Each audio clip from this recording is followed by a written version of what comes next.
बिस्मिल्लाहिर्रहमानिर्रहीम। अस्सलाम वालेकुम। उम्मीद है कि आप सब खैरियत से होंगे। स्पेशल एग्ज़ाम्स के हवाले से पंजाब बोर्ड्स ने भी अपनी पॉलिसी अनाउंस कर दी है। इससे कबल मैंने आपको एक वीडियो में फ़ेडरल बोर्ड की जो स्पेशल एग्ज़ाम्स की पॉलिसी है वो मैंने आपको बताई थी कि किस तरह से आप लोग स्पेशल एग्ज़ाम्स के लिए अप्लाई कर सकते हो, उसकी डेट क्या है और इसकी पॉलिसी क्या है, यानी क्राइटेरिया क्या होगा, कौन कौन से स्टूडेंट्स इसमें अप्लाई कर सकते हैं, स्टूडेंट्स के जो मार्क्स हैं उसके लिए क्या क्राइटेरिया होगा। और मैंने आपको कहा था कि उम्मीद है कि पंजाब बोर्ड वालों की भी यही पॉलिसी होगी। तो आज पंजाब बोर्ड की तरफ से एक नोटिफिकेशन जो है वो मैं आपके साथ शेयर करूँगा, जो कि बाकायदा बोर्ड्स की वेबसाइट के ऊपर अपलोड किया गया है। और इसके अंदर मैं आपको वो क्राइटेरिया बताऊंगा कि स्पेशल एग्ज़ाम्स जो हैं वो कौन से स्टूडेंट्स दे सकते हैं। और इस वीडियो में हम ये भी बात करेंगे कि स्पेशल एग्ज़ाम्स को देने के लिए कि आपको अपना किसी एक सब्जेक्ट का या सारे सब्जेक्ट्स का जो रिज़ल्ट है वो कैंसिल करवाना पड़ेगा और उसका तरीक़ाकार क्या होगा। और इसके अलावा मैं आपको बताऊंगा कि स्पेशल एग्ज़ाम्स के लिए पंजाब बोर्ड्स वालों ने किस तरह से अप्लाई करना है।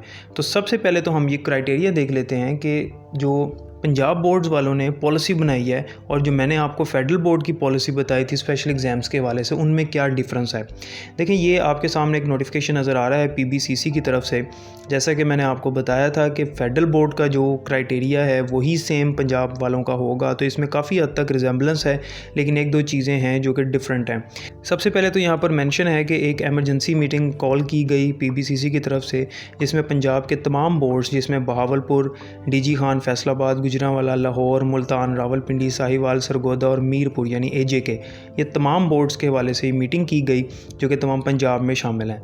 और इसमें जो है वो स्पेशल एग्ज़ाम्स का क्राइटेरिया डिसाइड किया गया, उसकी पॉलिसी बनाई गई जो कि आपके सामने नज़र आ रही है। सबसे पहले इसका पॉइंट ये है कि 10th क्लास और सेकेंड ईयर के जो स्टूडेंट्स हैं जो कि एनुअल एग्जामिनेशन में एब्सेंट रहे या फिर अपने 33% मार्क्स की पॉलिसी से सेटिस्फाइड नहीं है, यानी वो इम्प्रूव करना चाहते हैं, उनको रिज़ल्ट डिक्लेरेशन के 15 डेज़ के अंदर अंदर रिटर्न में अपने बोर्ड वालों को बताना होगा कि हमने स्पेशल एग्ज़ाम्स में अपीयर होना है, हमें अपना रिज़ल्ट जो है वो कबूल नहीं है 33% वाला, या फिर हम एब्सेंट थे, अब हम स्पेशल एग्ज़ाम्स में अपीयर होना चाहते हैं। तो वो स्टूडेंट्स जो 10th क्लास के हैं और जो पार्ट 2 के हैं वो ये काम कर सकते हैं और उनको रिटर्न में अपने बोर्ड्स को इन्फॉर्म करना होगा।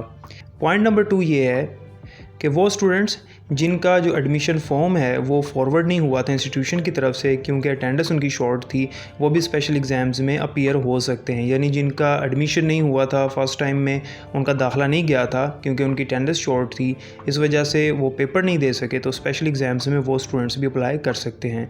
तीसरे पॉइंट में उन्होंने बताया कि वो स्टूडेंट जो इम्प्रूव करना चाहते हैं अपना रिज़ल्ट प्रमोशन पॉलिसी के हवाले से, और वो कहते हैं कि हमने अपने मार्क्स को इम्प्रूव करना है स्पेशल एग्ज़ाम्स में, तो वो सिर्फ इलेक्टिव सब्जेक्ट्स के पेपर देंगे, चाहे वो एक इलेक्टिव सब्जेक्ट का दें, 2 का दें या 3 का दें, जितने मर्जी इलेक्टिव सब्जेक्ट का पेपर वो दे सकते हैं, लेकिन सिर्फ इलेक्टिव के पेपर होंगे और इलेक्टिव में ही उनकी इम्प्रूवमेंट होगी, कंपलसरी में उनकी इम्प्रूवमेंट नहीं होगी। यहाँ पर फेडरल बोर्ड वालों की पॉलिसी डिफरेंट थी। मैंने आपको बताया था कि फेडरल बोर्ड की पॉलिसी ये थी कि अगर आप इलेक्टिव के इम्प्रूव करते हैं मार्क्स तो आपके ऑटोमेटिकली कंपलसरी के भी इम्प्रूव हो जाएंगे, लेकिन यहाँ पर पंजाब वालों ने ये कहा है कि आप कंपलसरी के इम्प्रूवमेंट के पेपर तो नहीं दे सकते, लेकिन इलेक्टिव में जिनके इम्प्रूवमेंट के पेपर देंगे सिर्फ उन्हीं की इम्प्रूवमेंट कंसिडर की जाएगी।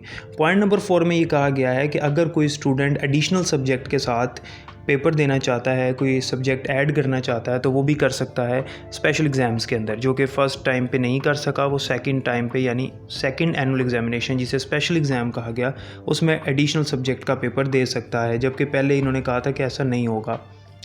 पॉइंट नंबर 5 में ये कहा गया कि वो स्टूडेंट्स जिनके पास लास्ट चांस था सप्लीमेंट्री का इस साल के लिए, वो भी स्पेशल एग्ज़ाम्स में अपीयर हो सकते हैं। तो ये डिटेल थी कि कौन से स्टूडेंट्स इसमें अप्लाई कर सकते हैं और इनका क्राइटेरिया क्या है, ये पीबीसीसी की तरफ से बनाई गई पॉलिसी थी। अब हम बात करते हैं कि आपने इसके लिए अप्लाई कैसे करना है, क्या आपको कैंसिल करवाना पड़ेगा अपना रिज़ल्ट। याद रहे कि अगर आप स्पेशल एग्ज़ाम्स देना चाहते हैं तो आपको अपना पहला रिज़ल्ट उस सब्जेक्ट का जिसका आप इम्प्रूवमेंट का पेपर देना चाह रहे हैं स्पेशल एग्ज़ाम्स के अंदर, या फिर अगर आप एब्सेंट थे तो उसका पेपर देना चाह रहे हैं, तो आपको उसका रिज़ल्ट कैंसिल करवाना पड़ेगा। डिफरेंट बोर्ड्स की वेबसाइट के ऊपर लिंक अपलोड कर दिया गया है स्पेशल एग्ज़ाम्स के लिए अप्लाई करने का, उसके ऊपर आप क्लिक करेंगे, वहाँ पे आपको सारी डिटेल मिल जाएगी, वहाँ पर ऑप्शन आ जाएगी आपके पास कि आपने किस सब्जेक्ट का रिज़ल्ट जो है वो कैंसिल करवाना है और किस सब्जेक्ट का स्पेशल एग्ज़ाम आपने देना है। फॉर्म सबमिट करवाने के बाद आपने चलान फॉर्म प्रिंट करके बैंक में फ़ीस जमा करवानी है। फ़ीस भी मुतलका बोर्ड की वेबसाइट पर मेंशन है।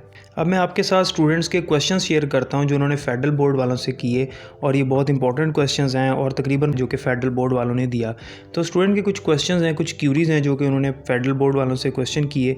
जिसमें पहला क्वेश्चन ये था कि sir, if I will improve elective subjects then my compulsory subjects and part 1 subject mark will also improve in second annual exam 2021। ये बात हो रही फेडरल बोर्ड की। तो फेडरल बोर्ड वालों ने इसका आंसर दिया येस, यानी अगर कोई स्टूडेंट पार्ट 2 के सिर्फ एग्ज़ाम देता है इलेक्टिव के, तो उसमें वो इम्प्रूव कर लेता है मार्क्स, तो ऑटोमेटिकली उसके कंपलसरी में भी और उसके पार्ट 1 के सब्जेक्ट्स में भी उसके जो मार्क्स हैं वो लग जाएंगे। ये सेकंड ईयर के स्टूडेंट की बात हो रही है, या 10th क्लास का स्टूडेंट का भी यही क्राइटेरिया होगा। लेकिन पंजाब बोर्ड में ऐसा नहीं है। पंजाब बोर्ड वालों ने कहा है कि वो जिसकी इंप्रूवमेंट करते हैं सिर्फ उसके मार्क्स लगेंगे, बाकियों के मार्क्स जो है वो इम्प्रूव नहीं होंगे। क्वेश्चन नंबर 2 में पूछा गया कि अगर हम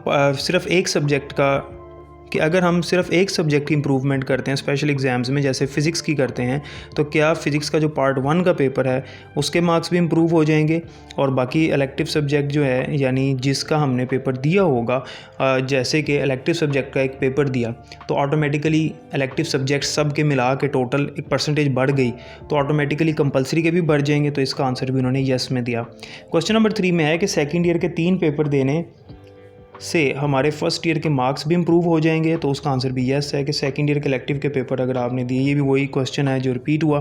और क्वेश्चन नंबर 4 में पूछा गया कि जो इम्प्रूव्ड मार्क्स हैं क्या वो तमाम सब्जेक्ट्स को लगा दिए जाएंगे और पार्ट 1 के भी, और इसका आंसर भी येस है। ये भी तकरीबन वही क्वेश्चन था।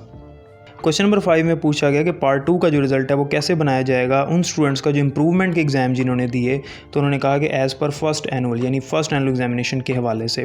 क्वेश्चन नंबर 6 में पूछा गया कि अगर किसी स्टूडेंट ने 559 मार्क्स हासिल किए सेकेंड ईयर यानी पार्ट 2 में, तो क्या अगर वो इम्प्रूव करना चाहता है तो पार्ट 2 का इम्प्रूवमेंट का पेपर देगा और पार्ट 1 के ऑटोमेटिकली इंक्रीज़ हो जाएंगे। इसमें वही क्वेश्चन है, वही आंसर है येस। क्वेश्चन नंबर 7 भी रिपीट है और इसका भी आंसर वही है। क्वेश्चन नंबर 8 का भी वही आंसर और वही ये क्वेश्चन है, रिपीट क्वेश्चन है। क्वेश्चन नंबर 9 में ये पूछा गया है कि इम्प्रूवमेंट के लिए जो दाखिला भेजा जाएगा वो प्राइवेटली भेजा जाएगा या अपने इंस्टीट्यूट की तरफ से भेजा जाएगा। और दूसरी बात ये पूछी गई है कि क्या रिड्यूस सिलेबस यानी शॉर्ट सिलेबस से ही स्पेशल एग्ज़ाम्स होंगे, तो इसका आंसर भी येस है। क्वेश्चन नंबर 10 भी रिपीट हुआ और इसका भी आंसर येस में है। एक बात याद रखिएगा कि पंजाब बोर्ड और फेडरल बोर्ड की पॉलिसी सेम है सिलेबस के हवाले से कि आपके शॉर्ट सिलेबस से ही आपके स्पेशल एग्ज़ाम्स होने हैं, सारी पॉलिसी वही है। इसमें एक चीज़ आपने ज़हन में रखनी है कि अभी तक उन्होंने ये कहा है कि हमने इलेक्टिव सब्जेक्ट्स जो हैं उनके स्पेशल एग्ज़ाम्स लेने हैं और स्मार्ट सिलेबस के मुताबिक ही आपके पेपर्स होंगे, लेकिन ये कंफर्म नहीं है, अभी तक इसके ऊपर फ़ैसला नहीं किया गया। इसके ऊपर कोई भी नोटिफिकेशन में ऐसी बात नहीं बताई गई कि 33% मार्क्स इस बार स्पेशल एग्ज़ाम्स में भी देकर पास कर दिया जाएगा। यानी अगर कोई स्टूडेंट फेल होता है तो क्या 33% मार्क्स उसको मिल जाएंगे जिस तरह से पहली दफ़ा मिले, तो इसके ऊपर अभी तक कोई फ़ैसला नहीं हुआ। फेडरल बोर्ड ने अपने ऑफिशियल ट्विटर पेज पे इस क्वेश्चन के आंसर में ये कहा है कि हम इसके ऊपर अभी गौर कर रहे हैं, इसके ऊपर कोई फाइनल डिसीजन हमने नहीं किया, और ना ही वो 5% मार्क्स वाली पॉलिसी जो है वो इस बार अप्लाई होगी या नहीं होगी उसके ऊपर भी कोई अभी फ़ैसला नहीं किया गया। तो उम्मीद है हर चीज़ क्लियर हो गई होगी स्पेशल एग्ज़ाम्स के हवाले से। आप अपने मुतलका बोर्ड की वेबसाइट पर जाकर चेक कर सकते हैं, और 15 डेज़ के अंदर यानी आज जिस दिन आपका रिज़ल्ट डिक्लेयर हुआ उसके बाद से लेकर 15 दिन के अंदर आप अपने मुतलका बोर्ड में एप्लीकेशन भेज सकते हैं, अपने कॉलेज के प्रिंसिपल से साइन और स्टैंप लगवा कर अपने एग्ज़ाम्स को कैंसिल करवा के स्पेशल एग्ज़ाम्स में अप्लाई कर सकते हैं।